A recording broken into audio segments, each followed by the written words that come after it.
Rewilding the sea is a very different thing to rewilding the land, because the sea is much more dynamic.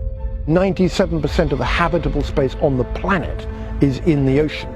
So if you're to bring back bits of the ocean that have been overexploited in the past, like the Solent has, it's a big job. After years of planning, the Blue Marine Foundation is reintroducing the once abundant native oyster to specially selected sites on the south coast of England. Working with partners from across the region, their aim is to restore self-sustaining populations of this vitally important species, which itself provides a habitat for many others. It's really, really important that we restore these kind of habitats, and it's something that I'm very passionate about. It's been a huge collaboration and years of planning, and here we are at the big moment, and everything has fallen into place. What the team does now has to be just right, and each stage will be time critical. It's going to involve a lot of people and some major logistics.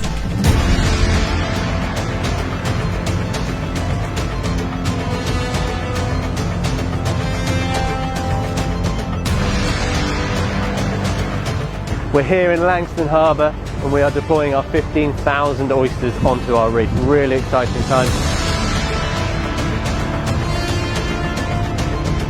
We've only just really got to beginning at-scale rewilding. You know, this could be the beginning of something much bigger than we've done before.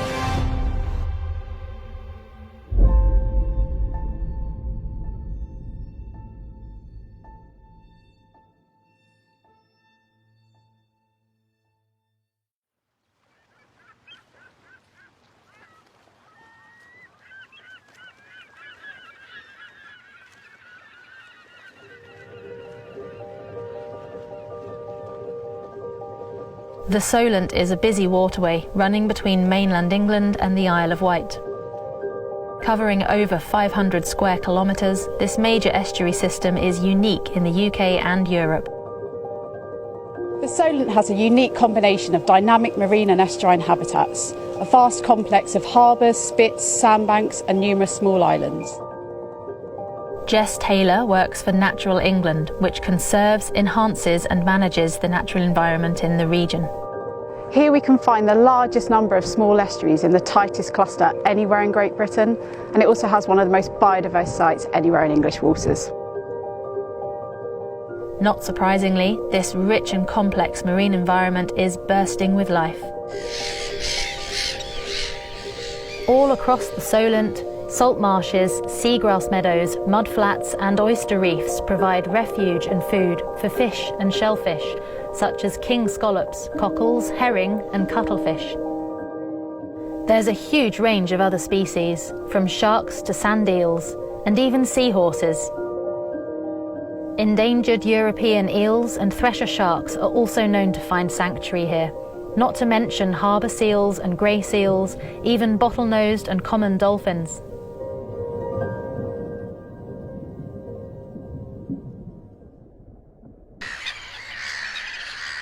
Many people know the Solent for its internationally important breeding seabird colonies, which has over 12,000 pairs of things like terns and gulls.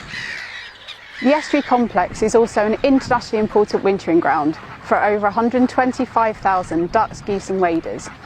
Of particular importance is the local population of dark-bellied Brent geese, where we have over 10% of the world's population. The Solent's estuary system is also increasingly being recognised for its vital blue carbon habitats, which are helping us tackle climate change. Salt marshes and seagrass meadows in particular draw down huge amounts of carbon, locking it safely away in their sediments. But without doubt, one of the most important species in the Solent is the humble oyster, a shellfish that grows in colonies on the seabed, building up an oyster reef of shells, a habitat that provides a home for over 450 other species. When you reintroduce oysters, you're creating an entire habitat, so the whole ecosystem benefits from day one, and a healthy new oyster reef will start fixing carbon too. And while they're doing that, the oysters are also cleaning the water. Just one oyster filters and cleans up to 200 litres of water every day. A healthy oyster reef could have tens of thousands of oysters on it. It's an amazing water cleaning service. The oyster is such an important species for so many reasons. By creating seabed habitat and cleaning the water, the oyster underpins the fabric of the entire marine system. It's a pollution-busting, carbon-guzzling ecosystem engineer. Oysters feed people too. Right back to Roman times, the Solent has supported a significant oyster fishery. Chloe Smith works at the Inshore Fisheries and Conservation Authority, or IFCA, which was established in 2011 to improve the long-term management of fisheries along the south coast.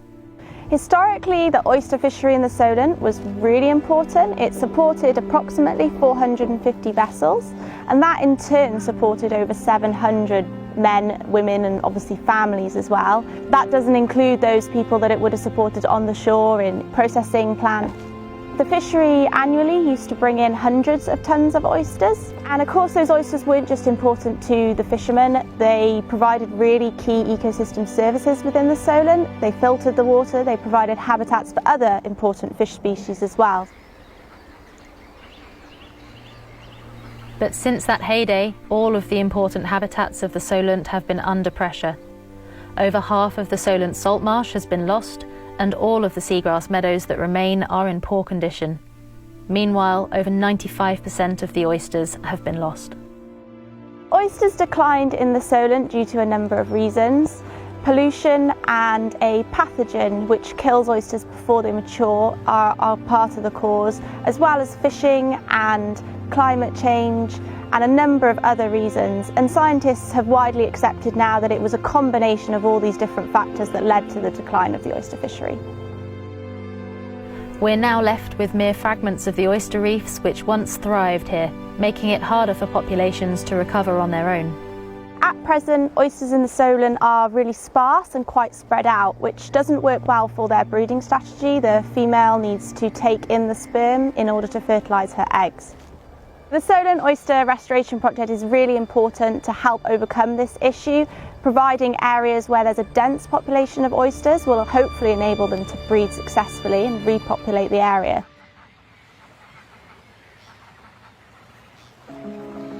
The Solent is our biggest oyster restoration project for us at Blue Marine Foundation. It is not the only one, but this is the one that's the make or break. This is was the biggest oyster fishery in Europe, and it's gone. So if we can bring this back, the hope that that will give people will be enormous. The return of the oyster fishery in the Solent would be really important for the local fishing industry. Many of the fishers who used to operate in the oyster fishery still fish in the area today, and therefore it provides a valuable source of income for them. It's in everyone's interests to bring the oysters back, so plans were laid to build new oyster reefs across the Solent. But these precious new reef sites had to be carefully selected. The IFCA assisted Blue Marine Foundation to identify a number of potential sites for oyster beds in the Solent, and our local knowledge of the area and understanding of the fisheries management in place really helped with that.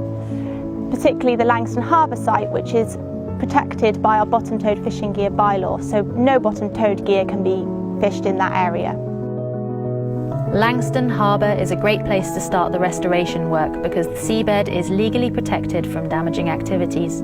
This is very exciting because this is really taking the oysters out into the wild in a way that might really see a big surge of reproduction. I think it'll take a long time, but I think we'll succeed in the end.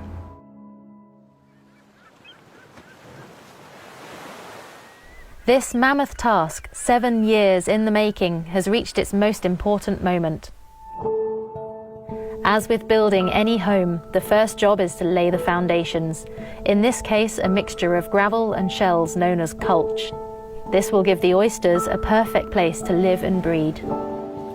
Dr. Luke Helmer is overseeing the logistics across this crucial next week as a brand new oyster reef is built from scratch.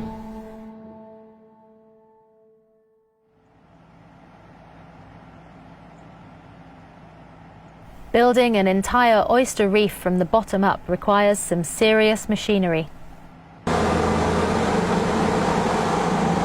We're down here at Fawley Waterside with the guys from Midhand Quarry who are loading the barge with all of our gravel and our mulch. So you can see the big clamshell on a massive excavator here. We've got about 60 cubic metres of cockle shell and reject gravel that's about 30 to 60 mil, and that's going to be deposited on the reef.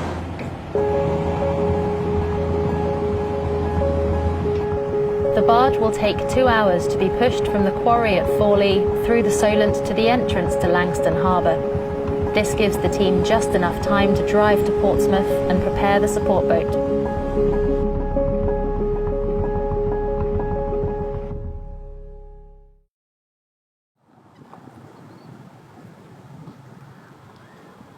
We'll see you shortly then. Okay, so the barge is on its way round. We're just going to go and jump on the workboat and head to the drop site.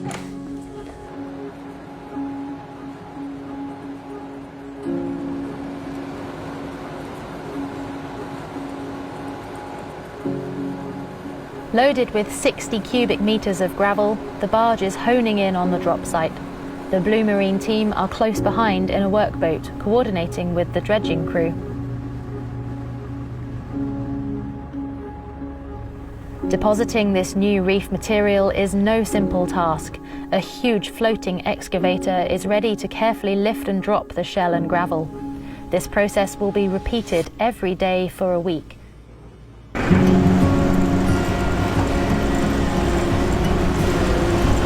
Okay, so we're on our construction site at sea. We are building the first oyster restoration reef here in the Solent in Langstone Harbour. You can see the excavator behind me actually depositing the shell and gravel material onto the seabed in quite a controlled manner so that we don't get a big plume and so that it's at the right depth as well. So we've just finished day 2 of our oyster reef deployment here in Langstone Harbour. The barge came up through the main run into our reef drop site where they've deposited that shell and gravel material onto our reef area. The next steps is for us to go and collect our oysters, run them through our biosecurity protocol, and then actually deploy them on the reef out in the middle of the harbour.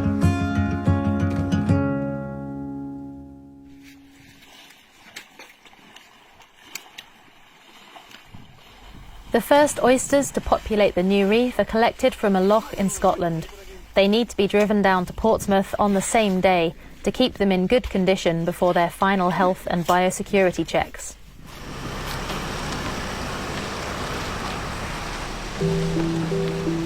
So we've just driven down from Scotland, a 12-hour trip.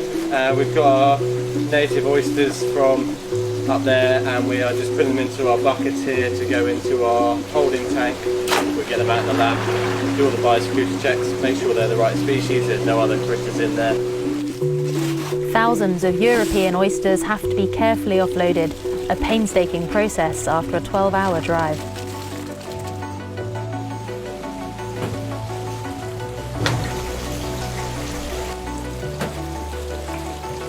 Now that the oysters are settled, the team needs some well-earned rest. Tomorrow they'll sort, clean and count the oysters, a process that'll require an army of volunteers.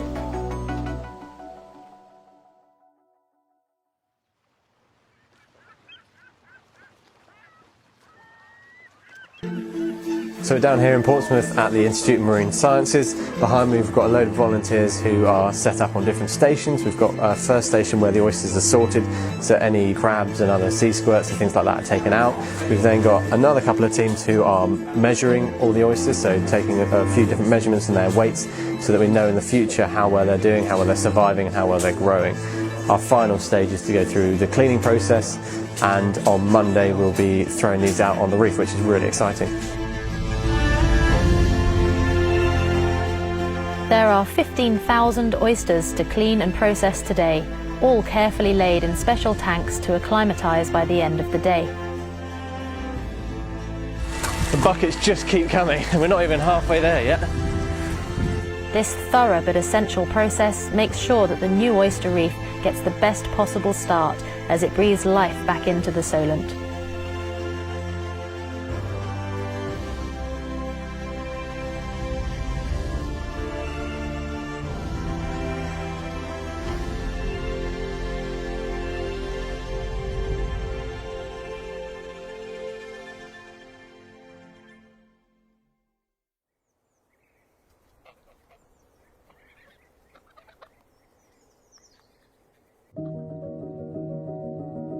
You might think this looks like a heck of a lot of work and wonder if it's really worth it. Does marine restoration like this really work? Well, yes, it does. In Australia, people have been working with an almost identical species of oyster to our solent ones. They've been rapidly ramping up restoration efforts, creating over 30 hectares of new oyster reefs over 5 years, and recorded many, many native oysters, recruiting thousands to these sites. Back in the UK, Operation Oyster has deployed recreational divers to search for remnant populations of native oysters around the British Isles. If we know there are oysters surviving and are reaching a decent size in an area, then with the right interventions and protections, we can give them the helping hand they need to really kickstart the rewilding process and repopulate an area. Rewilding the sea is a relatively new idea, but we're discovering that if marine ecosystems are given the chance to recover, they bounce back much faster than we could ever have dared imagine. Whether it's taking the pressure off and letting marine life recover on its own, or giving nature a helping hand like this work in the Solent, ocean recovery really is more possible than many had previously thought. The sea is out of sight and out of mind. It's under the waves. People don't know what's happened there. The realization that we have overexploited our seas as we have overexploited some of our land has come very much later than what happened in the terrestrial environment. And we're only now putting it all together and understanding what we've done and trying to put some of it back. But the amazing thing about the sea is that it is dynamic, and you can do this. And it's actually more dynamic than the terrestrial environment in so many ways. And if you manage the fish stocks right, if you put back the oysters, there will be the most fantastic ecosystem. And you can do this. It's a solvable problem in many cases.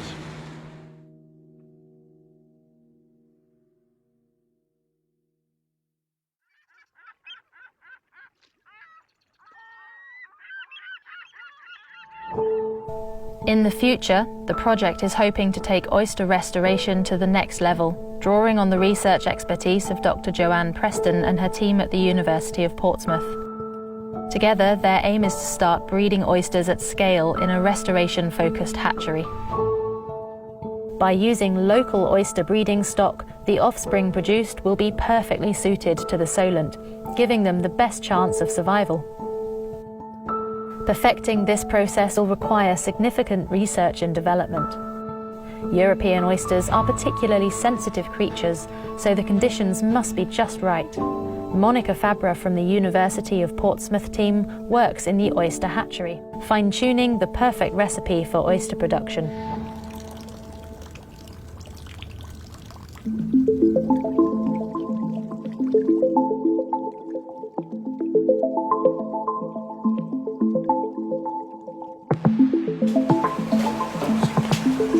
So this is our broodstock room where we keep our adult oysters. Actually this system is split into different systems. This part is where we run experiments with our oysters, and the other side is where we do the production. So we keep our adult oysters here in these tanks. When they reproduce and they release the larvae in the water, we try to catch them through these sieves. When they spawn, we take them and we move them to the larval room, the next room. After the tiny larvae have been caught in the sieves, they're counted with the help of a microscope and a computer. Just one oyster can produce over 1 million offspring. The hatchery aims to help as many as possible to reach maturity. The larval room protects the young until they can settle on their own. So this is our beautiful larval room. So once they spawn and they release the larvae, we take the larvae and we move them here. Every day we feed the larvae with the algae that we produce. This is our nursery. We let them settle in these tanks. We actually add culch, which is basically empty oyster shells.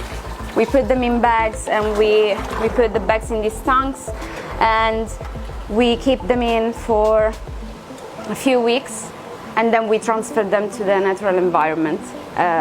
So we deploy them. Once Monica's research has helped refine the process, this hatchery hopes to produce a steady supply of healthy young oysters for new reef restoration sites in the Solent, as well as helping inform other restoration projects around the world.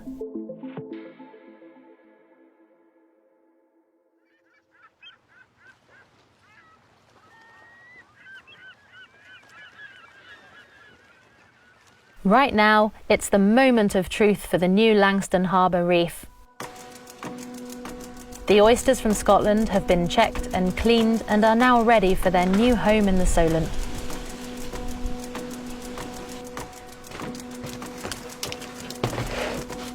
This is actually taking the oysters out into the bay, into Langstone Harbour, and hoping that we can recreate an entire ecosystem, because the oysters are hosts to something like 400 different species. So you put the oysters down, the oysters thrive, you get a lot of other things, all of which are attracted to the oysters like magnets. The team are focused on getting everything just right. The oysters must be dropped at the precise location the culture was previously laid. Timing is everything. I can't believe it, the last 7 years have come down to this moment. It's make or break. We're about to chuck the oysters on the reef. A local fisherman guides them in.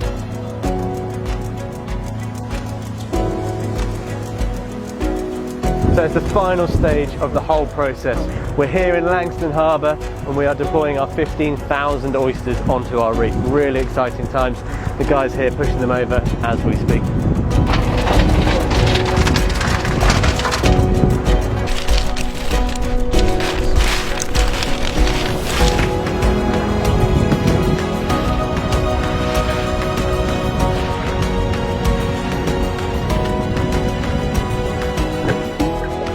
"7 years in the making, a new reef is born." The rewilding of the Solent has begun. 15,000 oysters found a new home today, and they'll soon be joined by tens of thousands more. These new reefs should help seed other areas with native oysters.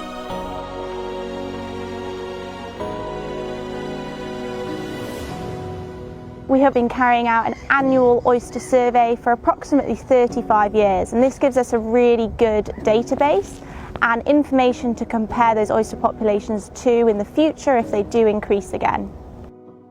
The ambition is to keep the process going, building a network of strategically placed reefs to enable self-sustaining populations to be restored across the Solent.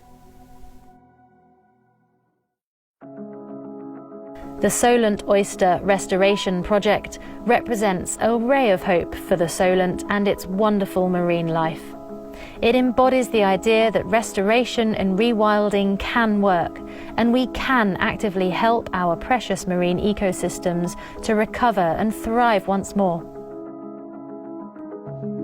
Restoring oyster reefs are part of a huge collaborative effort to try and reconnect habitats in the region. It's been such a brilliant collaboration between so many partners, all doing their bit to make it all happen. It's been a case of bringing people together to put nature back together. It's such a great feeling. The weather just about held out for us, and we've learnt so many lessons that will be really useful as we move forward with our future projects. But I think now it's time to celebrate.